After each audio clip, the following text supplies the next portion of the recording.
Om Sahanā-Vavatu Bhunaktu Vīryam Karavā-vahai Tejas Vinā Vadhīta Mastu Vidvishā-Vahai. Om Shānti Shānti Shāntihi. Humble our Satguru Sivananda Saraswati, and for all of the saints and sages of all the traditions. Jai.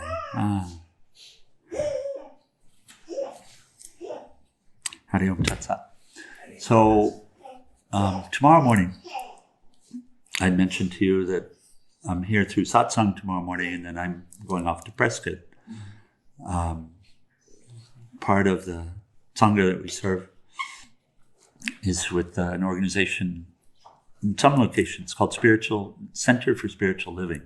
Used to be known as the Church of Religious Science, if anyone remembers that name from the past. It's one of the new thought traditions that blossomed in the 30s, 40s, like that, 20s, 30s, 40s.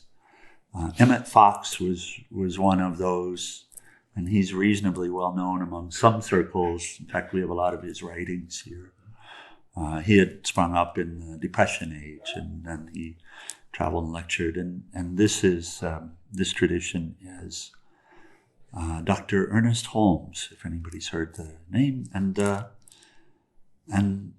it's all about the mind. In fact, the premier book that he has authored, and then there are other books as well, which really relates to the principles of the teachings of Center for Spiritual Living or Church of Religious Science. The book is called Science of Mind. Science of Mind. And it's I believe we have a copy here in the library. And Church of Religious Science used to have a tagline on their signs, and the tagline said, "Change your thoughts and change your life." Change your thoughts and change your life. And so tomorrow morning, I'm giving the sermon there, except it's not called a sermon. I think they call it a truth lesson. They've tried to, since religions aren't so popular these days, they try to... It's the same teaching, guys, but we take the name religion out, we do a search and replace spiritual. And that way more people will come. So the discussion tomorrow morning is on bondage and freedom, which is also related to thought. I can shortcut it and say this: bondage is when you think you're bound, and freedom is when you think you're free. So really, this is it. Or you can say when you know that you're free, and knowing being more powerful even than thinking, but still knowing in the relative sense, in the limited sense, is something that's known in the mind. So in Thought Power, we started 2.5 weeks ago about. We completed Bhagavad-gīta after 10.5 months and picked up Thought Power. And really Thought Power, this little book is, and Swami Sivananda had written several books on mind. The first book, which we do have in the library, is Mind, Its Mysteries and Control. So how to take control of your life through controlling your thoughts, your mind, the mental faculty. And that's the single, in the Bhagavad-gīta, we get that the mind is the cause of bondage and the mind is the cause of freedom. It's both. If we think one way, really literally, then we experience bondage. If we learn, or we could say a different way, if we train the mind to be a friend and to think in a beneficial way, in a productive way, in a serviceful way, then that same mind that had bound us will lead us towards freedom, lead us towards the pearly gates, as we might say, or towards the kingdom. And so we've been exploring in this, and I was saying it's really the essential teaching. Mind, its mysteries, and control is like that. And then he has another beautiful one out here, Conquest of Mind, which came later. And then this one came even later still, this thought power. And it's really just the essential teachings. And we've stepped into the part about how to change the thoughts. And this chapter 6 in the book is called Thoughts, Their Varieties, and Their Conquest. And conquest seems like it's a very odd word in a way, because we will typically think of conquest in related to some external foe, right? So in Eastern Europe right now, this terrible war that's taking place, they're both talking of their enemy. The Russians speak of their enemy, the Ukrainians speak of their enemy. So normally, and they're working to conquer, right? Normally we would think that. And so it will have a negative connotation to many of us. But conquering the thoughts really is meaning the pernicious thoughts, the thoughts that are not benefiting us, the very limited thoughts, the ones that therefore limit us. Conquering those is actually freedom. And the capacity, the ability to recognize what's not serving us in the thought realm and to overcome them and to supplant them is really it's the single essential key to sadhana.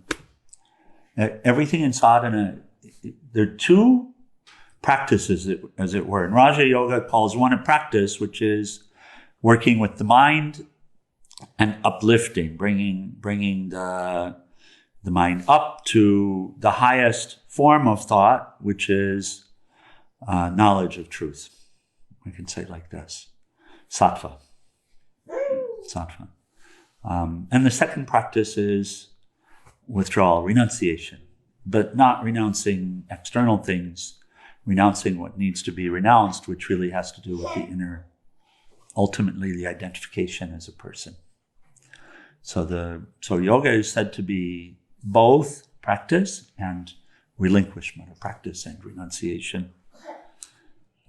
This has to do with the practice part of it. And it's all about the thoughts. Even the asanas are about developing the mind, developing the capacity of the mind, developing the ability of the mind to stay put. Right? When we look at the asanas, in particular, classical yoga sequences like Sivananda Yoga, you'll see it specifically designed in order to develop control of the mind. Okay. So we're in this chapter, we're talking about different negative or limiting thoughts, which we all have experience with, and how to recognize them and how to overcome them. And the first technique being discussed is our favorite Pratipaksha Bhavana, that's Raja Yoga practice, which is to replace negative limited thoughts with positive unlimited thoughts. Like that. Search and replace. There's Google Swami. So he gave an example of how to do, and we'll just pick it up there and then continue.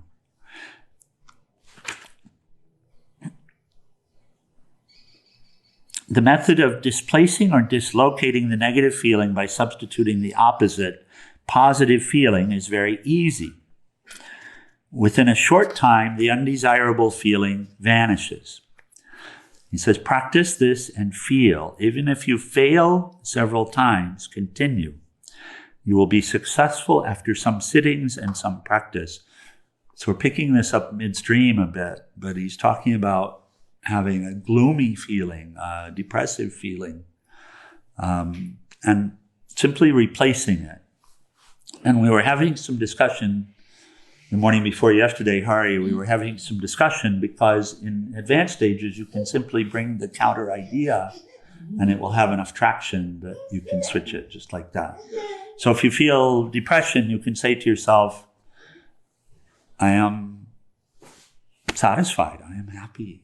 You can say to yourself this. And if you can do it in a way that you can actually touch it, if you can actually touch it and connect with that thought, then you can give it reality. That's what we were discussing a little bit. In other words, if you practiced it some already, you can just say it, and you might find that there's enough reality to it that it'll switch just like that.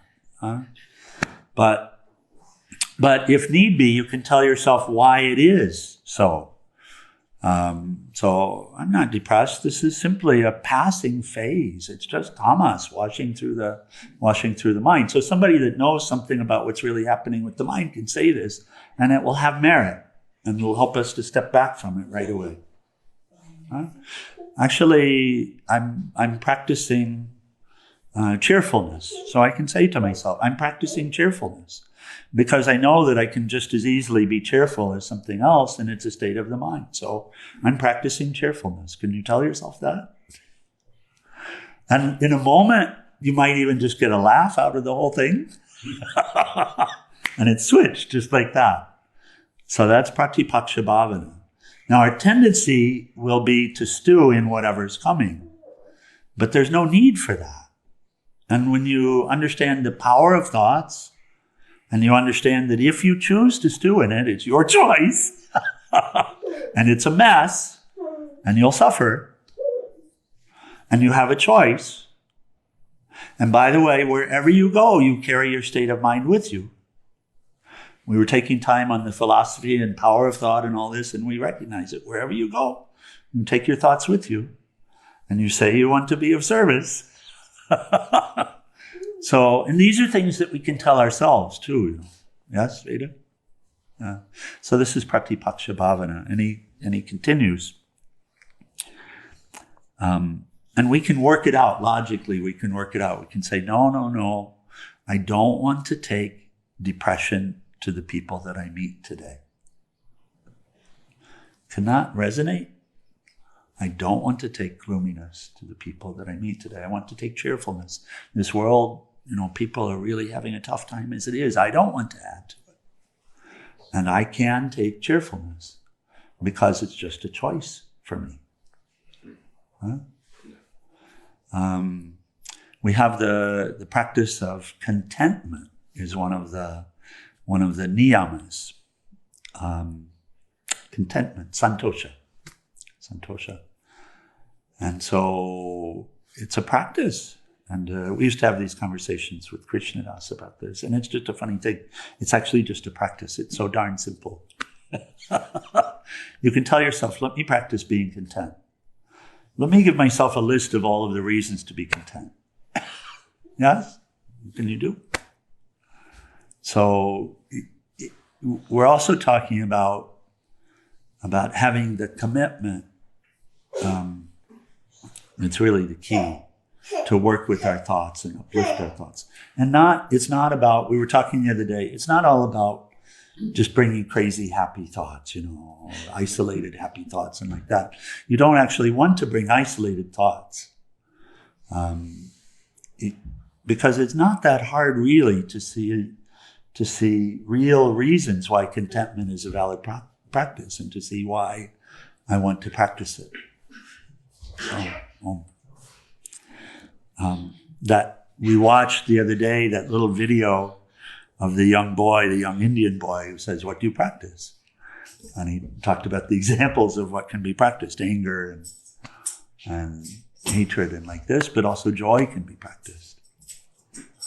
And so if there's harshness, and then he gives more specifics, you can treat in the same manner other negative thoughts and feelings as well. If there's a feeling of anger, think of love. If there are thoughts, and here, let's just do a little practice. We did this actually at Center for Spiritual Living in Prescott last time I was there. You can close your eyes, and we're just going to say to ourselves, I am loved. And even if it's a game, it's fine. Just go for it. So we can do together. I am loved. I am loved. We can do it together. Come join in. I am loved. I am loved. I am loved. I am loved. I am loved. I am loved. I am loved. I am loved. I am loved. I am loved. I am loved. I am loved. I am loved. I am loved.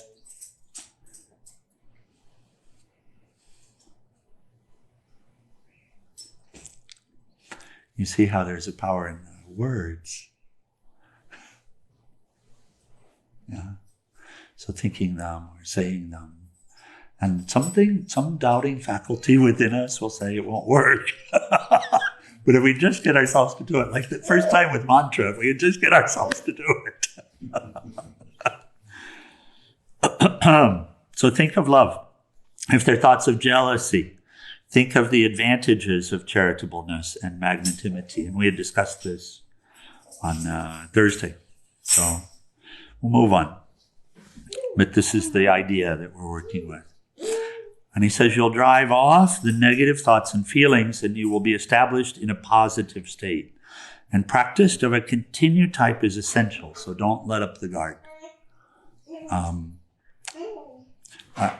We love Peace Pilgrim and the example, such a simple saint and so direct. She would say, if you knew the power of your thoughts, you would never think a negative thought again. And we actually have the capacity to do. It just takes work. It just takes sadhana. But the more we see the power of it and the more we see what needs to be done, then that gives us the resolve to do. Okay, victory over intrusive thoughts. Intrusive thoughts are the thoughts that intrude, like attack. It says, in the beginning of your practice of thought control, you will experience great difficulty. You will have to wage war with them. They will struggle their level best for their own existence. They will say, we have every right to remain in this palace of mind. We have a sole monopoly from time immemorial to occupy this area. Why should we vacate our dominion now? We will fight for our birthright till the end. They will pounce upon you with great ferocity. When you sit for meditation only, all sorts of evil thoughts will crop up. As you attempt to suppress them, they will want to attack you with redoubled force and vigor. But positive always overcomes the negative. Just as darkness cannot stand before the sun, just as the leopard cannot stand before the lion, so also these dark negative thoughts, these invisible intruders, enemies of peace, cannot stand before the sublime divine thoughts, and they must die by themselves. And invariably this will happen whenever we want to take a next step in our practice. There will be doubting faculty that will not just say you can't do it, but really argue a point inside of us. You see that? And it will draw what seems to be logic, and it'll say, it's not a big deal. And like the habits that will speak to us. And, well, it's not a big deal, that little cup of coffee, and, it's nothing, it doesn't really do anything, right? Do we have to put up with this stuff? No, we don't. But still, it'll argue the point. And really, it's a battle. Remember the best way to fight a battle and win? And we see this playing out in the East. It's pincer attacks, and so you surround. Not necessarily head on. Sometime when there's more time, I'll share a little joke that Swami Premananda had about that, trying to defeat the mind head on. Just argue with it. It doesn't. Like two people arguing, who wins? In the same way, you find that these limited states of mind seem to have the same life force behind them. Ultimately, you can overcome them with positive, as Swami Sivananda is saying.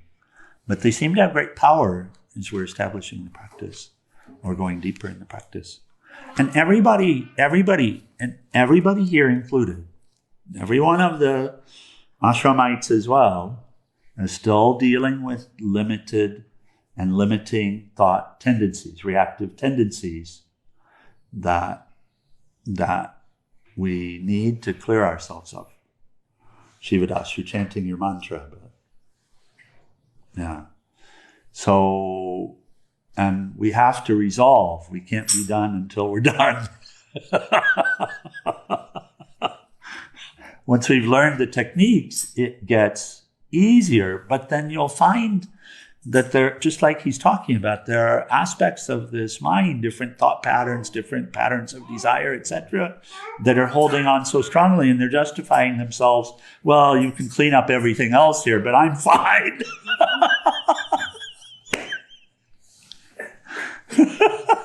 I'm fine. This tendency towards anger, the third time, whatever it is.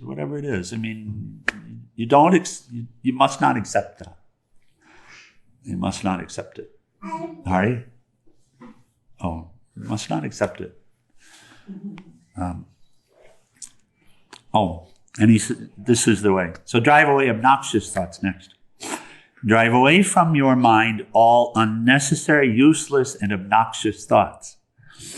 Unless thoughts impede your spiritual growth. I read that wrong. Please forgive. Useless thoughts impede your spiritual growth. Obnoxious thoughts are stumbling blocks to spiritual advancement. And until we really are working with it, and I know that we all are,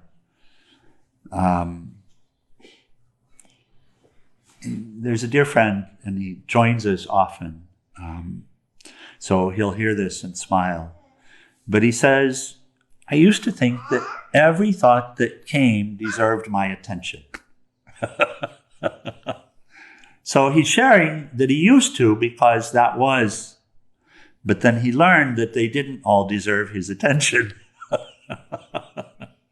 And we can get stuck in a rut. Any of us can, where a repetitive thought about the terrible situation we're in life and how awful people out there are and all of this.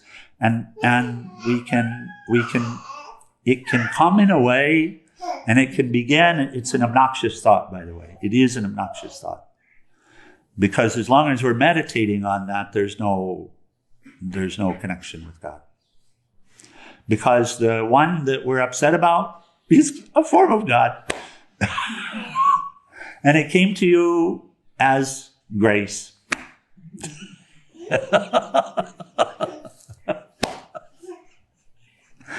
And so, but as long as, this is why it's an obnoxious thought.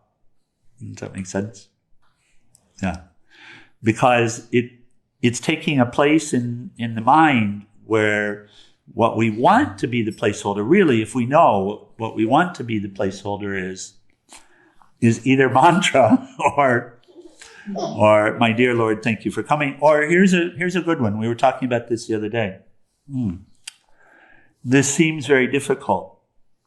What should I be learning from this experience? Dear Lord, what is the point of this? What should I know? How should I be able to see this in a beneficial way in order to come closer to you?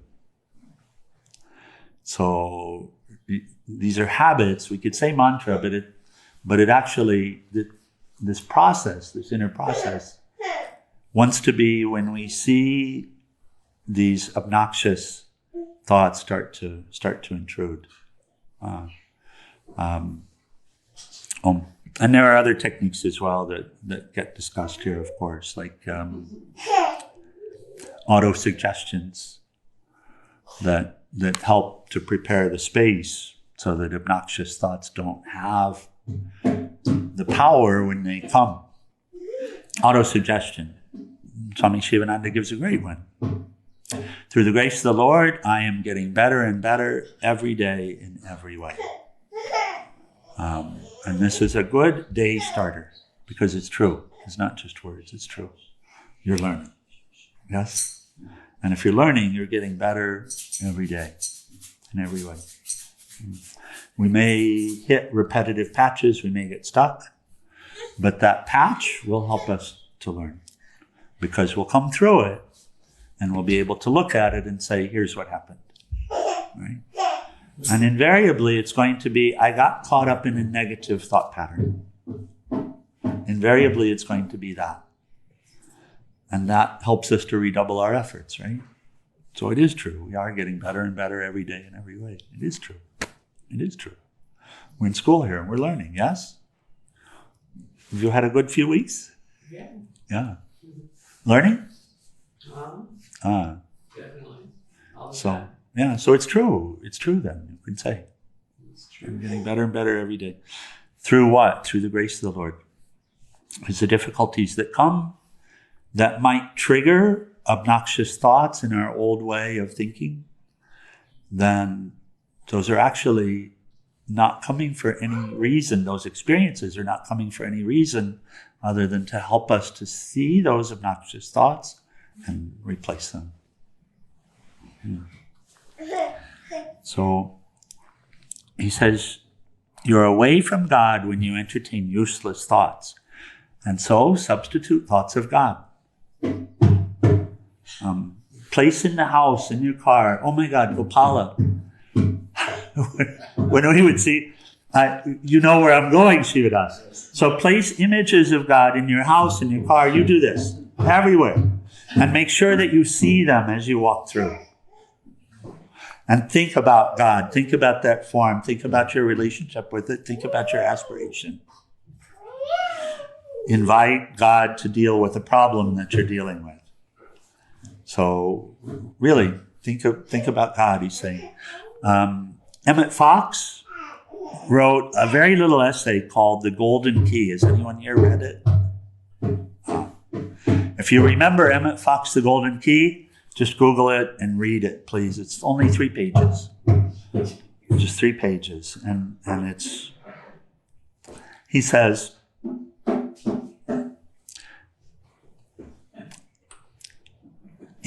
there's a solution to every problem. There's a golden key. I'm shortcutting the three pages into these few words. There's a golden key. And the golden key is, every time you think of a problem, stop thinking about the problem and think about God instead. And as soon as you think about God, the problem is solved. And people will say, well, I can't pay my bills. But not being able to pay your bills is not actually a problem. You've just made it a problem in your own mind. And as long as you make it a problem in your own mind, then you're stuck. You're blocked. And whatever you're afraid of and continuing to meditate on that you're blocked in, of course it'll come. Of course it'll come. So, but as soon as you think of God in a real way, in a real sense, you're unblocked again. You're back in the flow. And does that mean that all you do is think about God? Well, yeah, on the inside, you just think about God. On the outside, your hands are moving and flowing. And what's needing to be done is being done. So even in mantra, we learn in repeating mantra, we don't just sit and repeat mantra 24 hours a day. Actually, repeating mantra will help to motivate us to be in the flow. And to serve in a loving way and like that. And thinking, thought of God. For yogi, mantra is a thought of God. And does that make sense, that what he's saying? I mean, he says it and it's so simple and he talks about it for a while, but do you see that if you get your mind off of the problem and think of God, do you see that in that moment, and we're only living moment to moment, do you see that in that moment, there's no problem?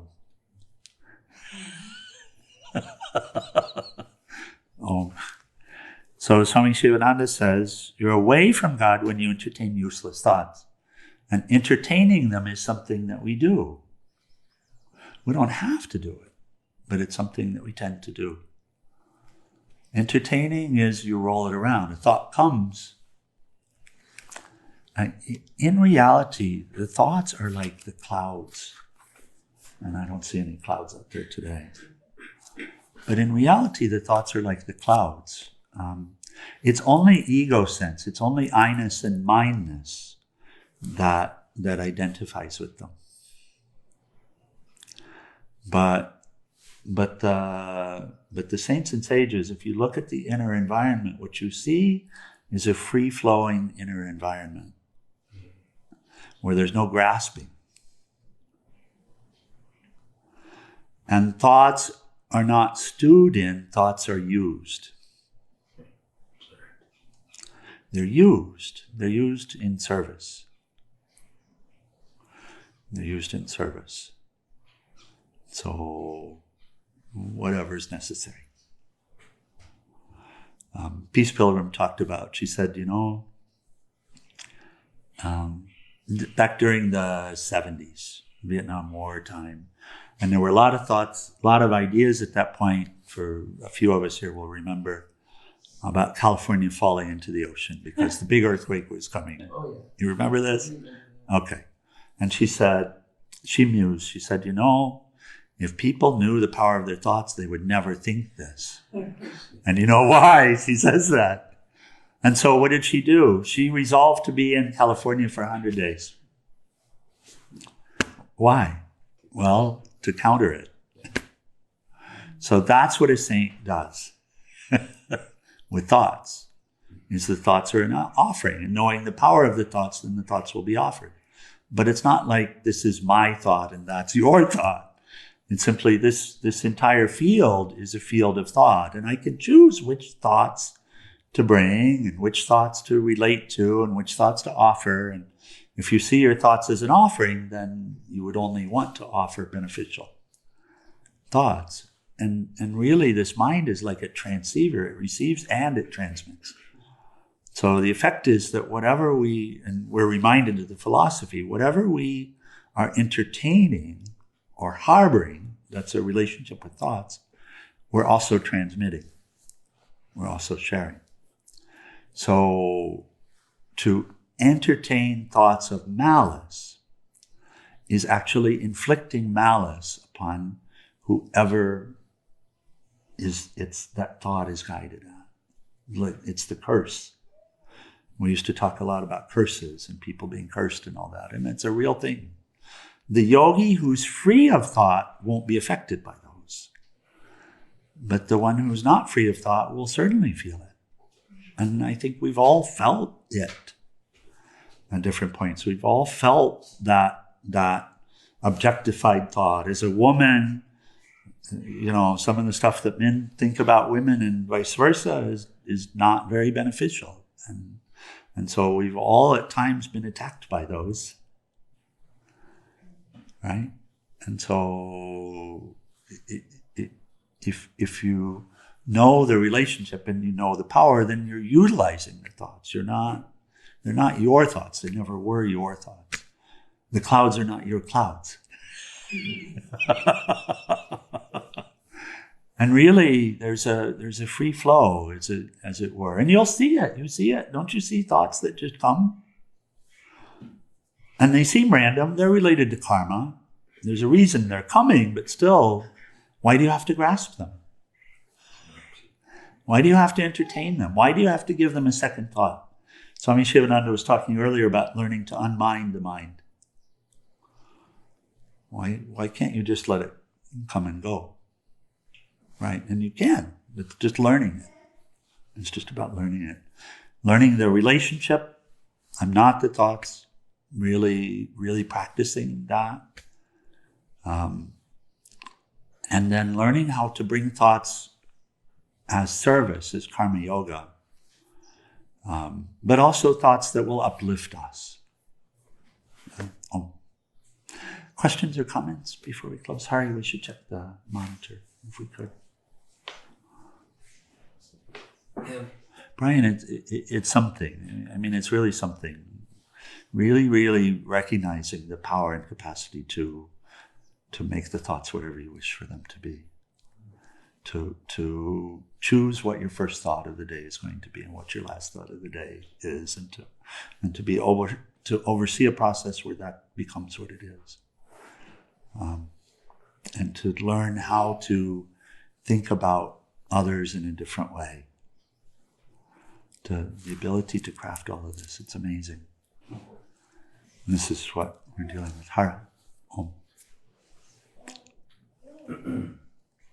having an understanding of how thoughts operate, and that I am truly the observer of the thoughts that come and go, has given a great ability to just see them and know not to grasp onto it. But it was difficult to get to that point. Yeah, it's very difficult. But once I knew I was just observing them, it became easier, because then it was choice. And through will and resolve, abhyasa, practice of not grasping and seeing them for where they lead, like instantaneously, and knowing they don't occur like they used to even anymore. Yeah. The thoughts. They, indeed. Tuning like to a different. Them and they get weaker and weaker. Yeah. What? It's like we're starving them or something, and they get weaker and weaker and less. Yeah, they don't get any power anymore. Yeah. No, they lose any dynamic that they had. That's a good visual. Is that it's as if we're withdrawing the life breath or the food from them, and they're going back to what they've always been. There's a natural divinity of everything here, including the thoughts. They're rising from one place. Oh. I'm really grateful for yesterday, though. I think fear is going to be maybe the next emotion I start working on after anger. Oh, the discussion on here. Just yesterday, learning that we were thinking about snakes to watch out for in the morning, and then like 2 hours later, one of those appeared in the laundry room. So now I really know, like, I am in this reality. Yeah, and there's this Maya. Maya is an active veiling, an active delusive. So the connection was there, but then there's something in our minds wanting to cover it up and deny that there's any connection between all the thoughts and Googling I was having on snakes and then seeing one. But of course, if you could step back and say, well, of course, if I understand something about the power of thought, of course I brought it. Or especially if we were all talking about it together, we're kind of doing that together. Like more power. Yeah, there was a snake. We'll close, but there was a snake, a nice sized one on the steps, and the photo of it was circulated, which all innocent enough, and with beneficial intent, by the way, with beneficial intent. But of course, people see it according to their own mental capacity and their own tendencies. And so those that have in the subconscious unresolved fears related to being harmed by this or that, snakes and scorpions, etc., then the thought will come, and then innocently enough, we start entertaining the thought. This is how it happens, entertaining. You see, we invite it in. Mm-hmm. We say, oh, okay, come and have tea with me. And now, as we're entertaining it, what happens? It starts getting bigger or smaller as we're entertaining it? It grows. And now we're on Google on the phone, and we're looking up different kinds of snakes, trying to find out what the name of that snake was. And now we start talking about it with other Sangha members. And of course, like-minded thoughts, if the same tendencies are there, now we've got others in the quote-unquote others in the ashram that are now stewing on the same thing, and they're Googling. And they're talking about it. And nobody mentions it to Swami, because Swami won't appreciate hearing this happening. He'll try to correct us, those thoughts will say. And we're going to have our day. Let's party in the sun. Let's be afraid. Let's be very afraid.